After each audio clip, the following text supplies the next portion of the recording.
Bapak, Ibu, saudara-saudara yang dikasihi Tuhan, sebelum kita mendengarkan firman Tuhan, sapaan rohani kita hari ini, marilah kita bersatu di dalam doa.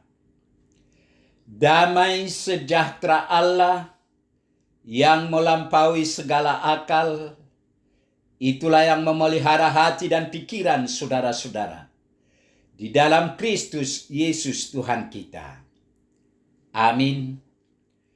Bapak, Ibu, saudara-saudara yang dikasihi Tuhan, firman Tuhan nats renungan untuk kita hari ini, Senin tanggal 17 Juni 2024, sesuai dengan Almanak HKBP, tertulis dalam kitab Yehezkel, pasal yang ke-39 ayat 29. Yehezkel 39 ayat 29.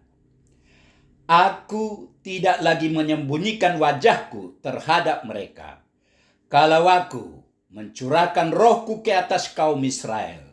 Demikian firman Tuhan Allah. Aku tidak lagi menyembunyikan wajahku terhadap mereka, kalau aku mencurahkan rohku ke atas kaum Israel. Demikian firman Tuhan Allah. Demikian firman Tuhan. Roh Allah membangkitkan umat Israel. Saudara-saudara yang kekasih, nats ini merupakan bagian dari nubuat yang diberikan oleh Nabi Yehezkel kepada umat Israel selama zaman pembuangan Babel, di mana bangsa Israel dibawa pergi oleh bangsa Babel sebagai hukuman atas dosa-dosa mereka. Latar belakang utama untuk ayat ini adalah bahwa selama pembuangan Babel, nama Tuhan telah dinajiskan di mata bangsa-bangsa, yang pada gilirannya mencerminkan negatifnya nama Tuhan di mata bangsa-bangsa lain.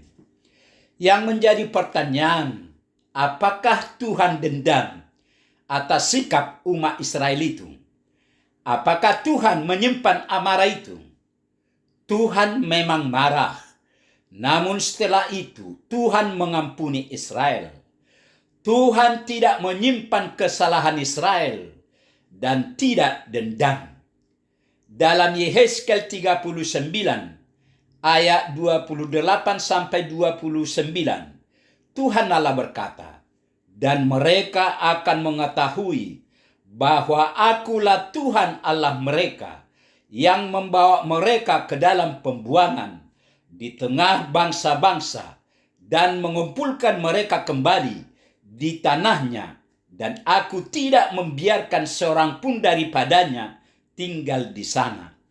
Aku tidak lagi menyembunyikan wajahku terhadap mereka, kalau aku mencurahkan rohku ke atas kaum Israel." Demikian firman Tuhan Allah. Artinya, Tuhan menyatakan bahwa pada saatnya Ia akan memulihkan umatnya, dan namanya yang kudus akan disucikan kembali di tengah-tengah mereka. Hal ini akan membuktikan bahwa Ia adalah Tuhan yang Maha Kudus di antara umat Israel dan bangsa-bangsa lain, akan melihat kembali keagungannya. Saudara-saudara yang kekasih, itulah kehebatan dari Allah kita. Hukuman bukanlah kata akhirnya, tetapi di balik semua hukumannya itu, Allah sendiri bertindak untuk menyediakan keselamatan dan pemulihan bagi kita. Roh Allah akan membangkitkan umat Israel yang telah mati karena dosa dan kejahatan mereka. Roh Allah akan membawa mereka kembali ke tanah perjanjian untuk tinggal kembali di sana setelah mereka mengalami kehancuran dan dibuang ke Babel. Belas kasihan Tuhan ini kiranya menjadi teladan bagi kita untuk berlaku kepada sesama dalam hidup ini. Memang tidak mudah mengampuni, namun jangan mengingkari kuasa Tuhan dalam hidup kita. Roh Kudus menolong kita untuk mempunyai hati yang mampu mengampuni. Allah berjanji untuk tidak menyembunyikan wajahnya dari umatnya kalau roh Allah dicurahkan atas mereka. Pencurahan roh Tuhan atas umatnya mengakibatkan terjadinya pemulihan atas mereka. Jadi kunci dari pemulihan atas umatnya adalah kehadiran roh Allah. Allah menjanjikan pemulihan atas Israel.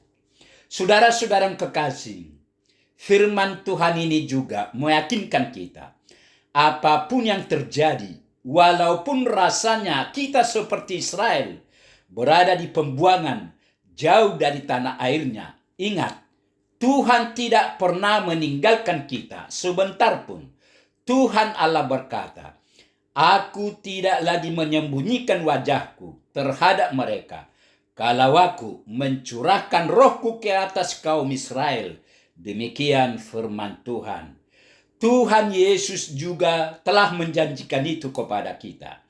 Tuhan Yesus mengatakan, aku akan menyertai kamu hingga akhir zaman.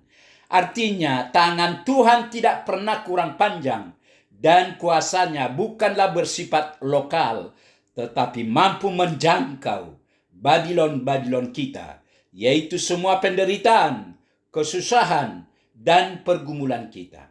Di balik semua yang kita alami ini, pasti ada rancangan damai, baik bagi kita secara pribadi, keluarga, huria, bangsa, bahkan bagi dunia ini. Kita harus memahami jalan Tuhan yang seperti tukang emas yang membakar emas dengan suhu api yang sangat tinggi. Tujuannya bukan menyakiti, tetapi untuk membuang segala kotoran dari Israel dan dari kita, sehingga hidup dan iman kita semakin hari semakin murni, tidak bercatat bagaikan emas murni. Saudara-saudara kekasih, kita tidak lagi di bawah kutuk hukum Taurat, tetapi kita telah hidup dipimpin oleh roh Allah. Oleh karena itu, izinkanlah roh Allah memimpin hidup kita. Maka kita akan menjadi orang-orang yang merdeka. Dan kebenaran-kebenarannya akan menuntun hidup kita menuju kepada penggenapan janji Allah. Amin. Marilah kita berdoa. Tuhan Allah Bapa di surga, Bapa yang kami kenal dalam Yesus Kristus, puji syukur, terima kasih Tuhan atas penyertaan Tuhan kepada kami hingga saat ini. Kami telah mendengar sebagian dari firman Tuhan. Biarlah firman-Mu itu menjadi kekuatan bagi hidup kami. Berkati kami semua yang boleh mendengar firman-Mu. Berkati firman-Mu agar kami tetap bersukacita, memuji dan memuliakan nama-Mu. Terima kasih Tuhan, dalam Yesus kami berdoa. Amin.